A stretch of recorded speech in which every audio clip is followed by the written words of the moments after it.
Salut et bonsoir à tous. Ça dépend de l'heure que vous allez me suivre. Mais moi, je suis très content de vous retrouver encore ce soir pour vous parler de la situation politique de mon pays. Aujourd'hui, le 6 jour, Oyo Batubele,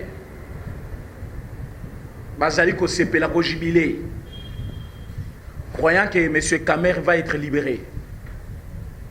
Mais je viens vous dire que c'est un complot qui se prépare à la tête du pays. Kamer n'est pas encore libéré, Azan en prison, mais il y a complicité des ministres. Tous les ministres ont signé dans le cas pour que Kamer a retrouvé liberté provisoire. Bazali, ministre moko corrompu. Dans quel sens? Monsieur Kamer a été arrêté pour détournement des deniers publics. Infraction grave dans notre constitution. Moutua Bongo Bako PC liberté provisoire n'importe comment. Sur base de quoi? Pour bon, on a gravité, il y a fait. Cinq première liberté provisoire. Baboui, deuxième Baboui. Balongoli affaire na niveau ya cour d'appel ya Matete. Batindisco Lelo na niveau ya Gombe. Audience est prévue le 11 mai. Aujourd'hui, presque les 5. S'il faut le dire les 5, un groupe de ministres, un poignet de ministres, na docteur Mouyembe, na ministre Nabiso ya IDPS ya santé, na kati, bazo qui ko signé Mukanda, o lokola coronavirus est côté na kati ya ba prison, il faut te libérer batu na prison. Mais monsieur, vous déraisonnez ou quoi? Vous n'êtes pas le ministre de vous-même. Vous êtes le ministre pour le peuple congolais. Mbongo ba ibe zambongo le peuple congolais. Comment voulez-vous qu'aujourd'hui, ba libérer Moutoua Ibimbongo au Congo pendant que Kosami Samanaye est allé dans 5 jours ou 6 jours? Est-ce que Balobiso qui couronné côté na prison? Bon, aux États-Unis, couronné côté. Ba libérer ba prisonniers. Vous avez libéré des prisonniers. Boyoku Esami na Njiri Kuna. Vous libérez les Koulouna. Avec complicité, il y a ministre de la Justice. FCC Tunda Yakasseni.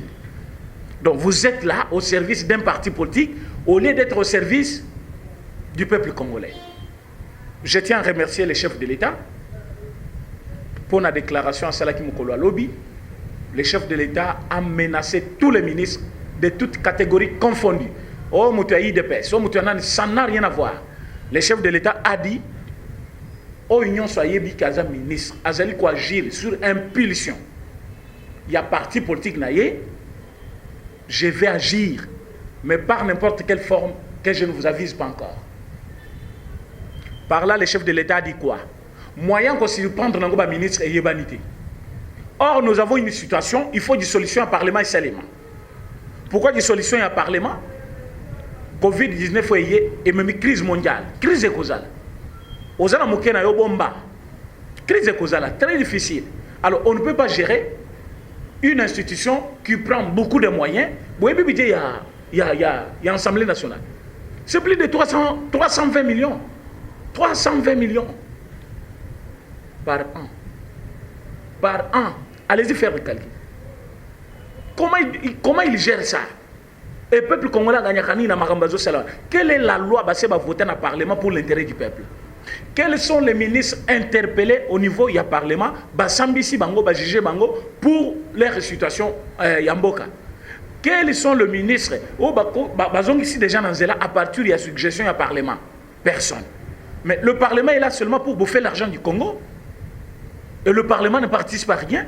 Par contre, tout comme on a commandé place Batamomon, Babakomi Kofinga, Bajanil Maboun recadré, chef de l'État, tout le monde a Nawej Kofinga, chef de l'État inconscient, n'a qu'à le Parlement. Ce Parlement ne nous sert à rien. Ce Parlement est appelé à disparaître. Dans le Sénégal, Bango Baza Batouté, Bato Batanga Mingi Bazate, Bato Baïbi Kofinga Bazate. Est-ce que Bafingi Macky Sall?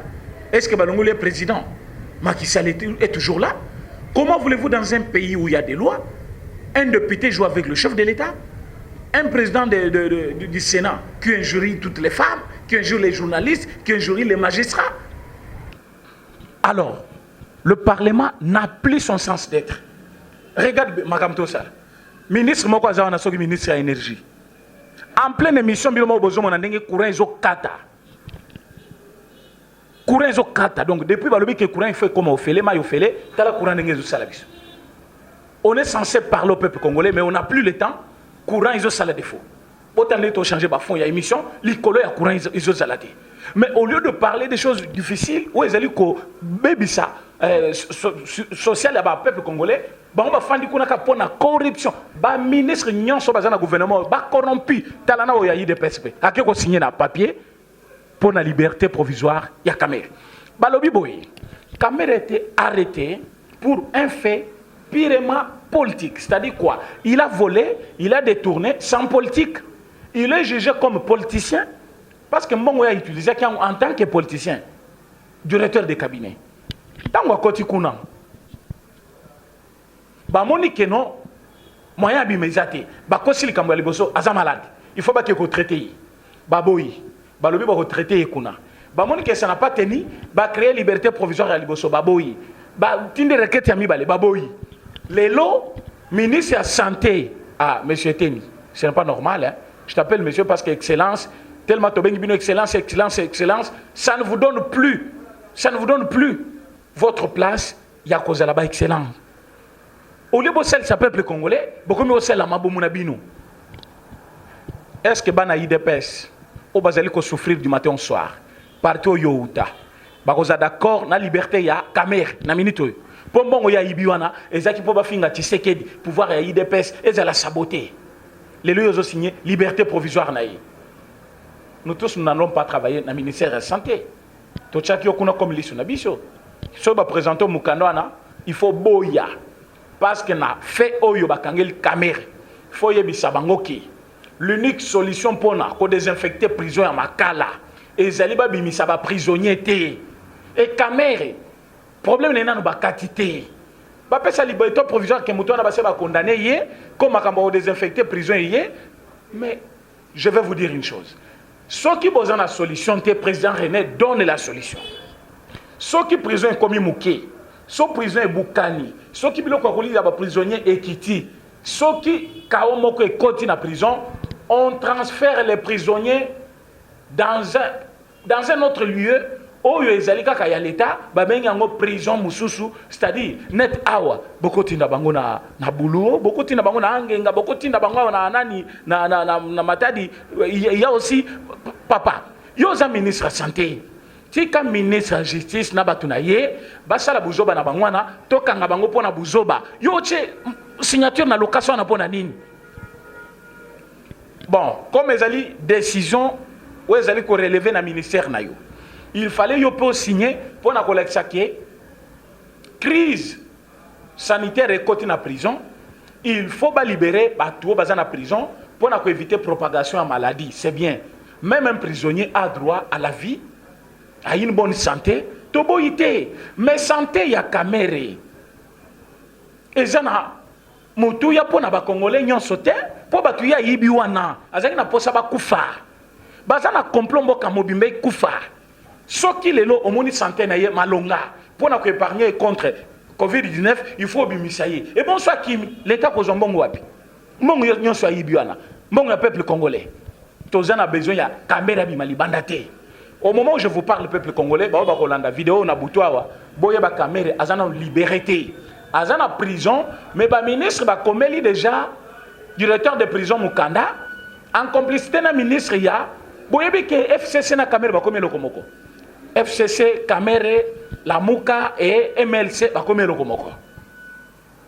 Ministre de la Justice, Akobo, il y a des libertés provisoires à Kamere. Pour Balingi, va monter Kuna Bango contre le président Félix. Maintenant, le ministre Nabiso, Balingi, Bongo Mingi, va corrompu, Bazali, Kokende, Kondima, n'importe quoi. Est-ce que pour la Kolungula, malade ou est en prison, pour la désinfecter, prison, est-ce qu'il faut appeler ça la liberté provisoire? Selon quelle loi? Selon quelle loi? S'il faut qu'on désinfecte prison, qu'on transfère les prisonniers nyonso, batini bangona prison mokoboy. Vous allez me dire non, ba prison zamike, batini bangona ba prison ni makalande za ka prison monene. Oui. Ça mais gestion ya Kabila non? Pourquoi il est dehors? Quand on a dit qu'il faut tokangaye, bon misile photo à mutakala. Bozo bimisaka image ya mukune bongo ya mwana mwasi zo bimati bona. Nakati ya moto ka lumière ni nezaki kuna po ba ke kango photo ba kangi ya lumière wana.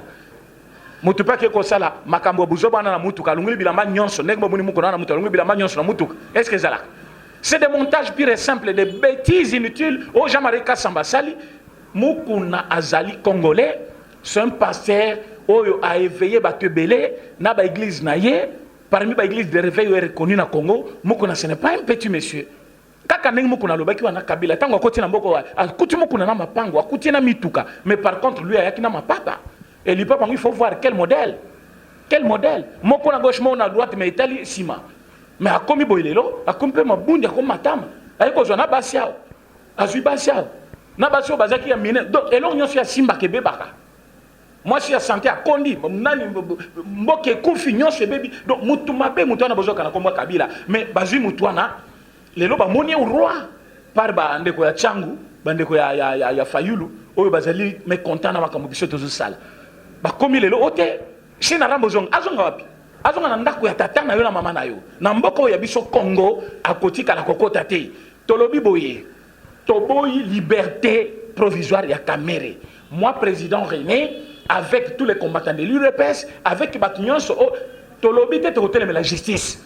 Mais biso tozali clameur public aussi, nous refusons liberté provisoire naye, étant peuple congolais, en tant que peuple congolais, tolobi afandana nous kuna. Ba jijeye mikolo tikali ya kotanga non alobaki aza makambo ebele ya koloba asenga audience publique non biso tondimi ba chango même na RTNC so koloba ke non mbongo nyonso na yiba na pesa président Tshisekedi aloba so koloba ke pouvoir ezaki ya yete aloba mais ya kokota ka prison 20 ans oh to bimisi liberté provisoire bozo taper à côté Kamere va faire la prison. Moi je vous l'ai dit, il va faire la prison. Il a volé, il a détourné les biens de l'État. Ceux qui bozo ici, c'est-à-dire justice c'est comme instrumentalisé. Et ceux qui sont instrumentalisés, il faut vous attendre aussi à désobéissance. Il y a un peuple congolais. Pour le peuple congolais, il y a un peuple congolais. Mais après, je vous demande ceci.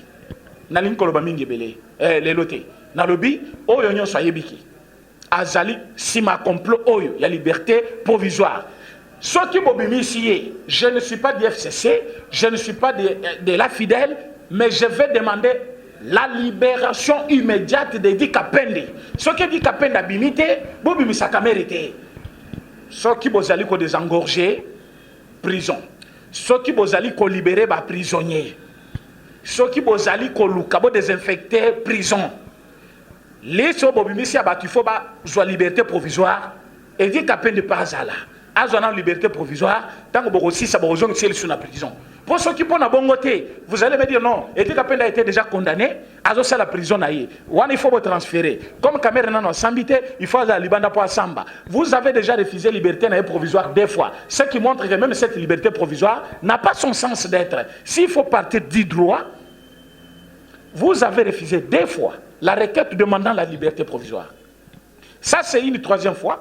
La demande n'a pas été introduite, il n'y a pas une requête, mais vous lui donnez vous-même une liberté provisoire sous prétexte que non, vous allez désinfecter la prison.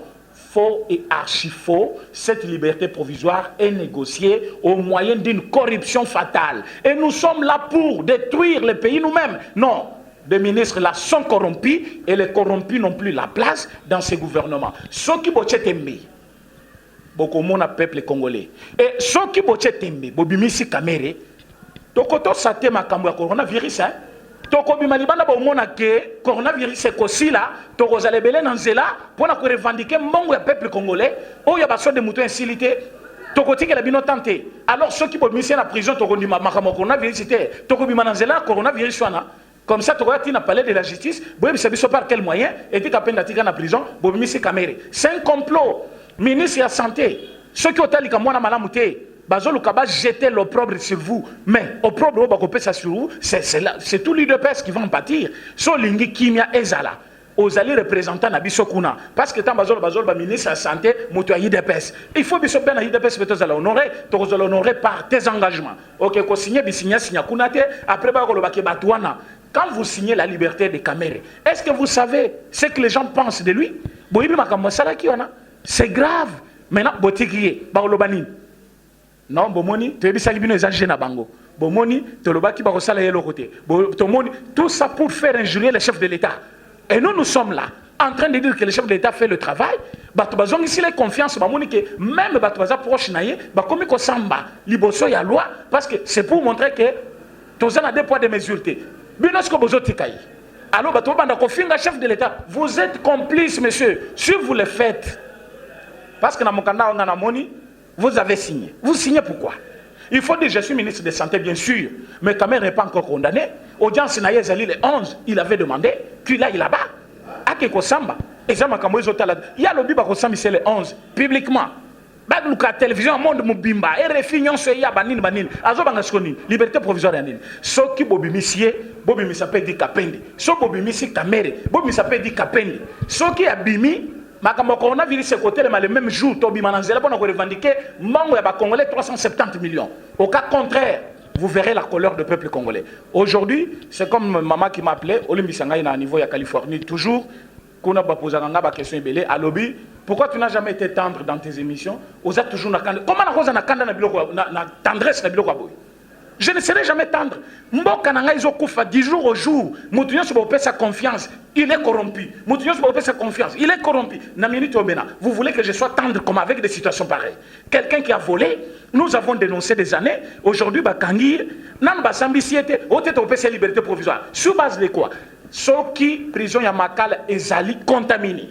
Ceux qui pandémie oyo ya Covid-19 et côté na prison makala boye ba côté bandaki na États-Unis ba makala pe ezali ya bango kuna ba prison na bango ba bimisi ba prisonnier te siko awa mutu bokangi na bosambi siete pour na Covid-19 et côté na makala Covid-19 e côté kuna te balobi eza na ndolo bino bozo ki ko bimisa mutu kuna na makala ote liberté provisoire bon nous le la trop do biso bana misala na bino to kelelaka bino bozo ka ba mongo bo tia ba poche bo tonga ba mbango. Cette fois-ci, beaucoup sans ayango peuple congolais aux la simalabino n'a qu'au salissa moubange ya marche avec le président il y a éveil patriotique avec Mukuna donc au salissa maman ya marche ce qui bino au sali tembe bobimisi kamera d'ailleurs bomeka bobimisaye beaucoup sentir quand le peuple congolais je ne suis pas tendre aujourd'hui merci.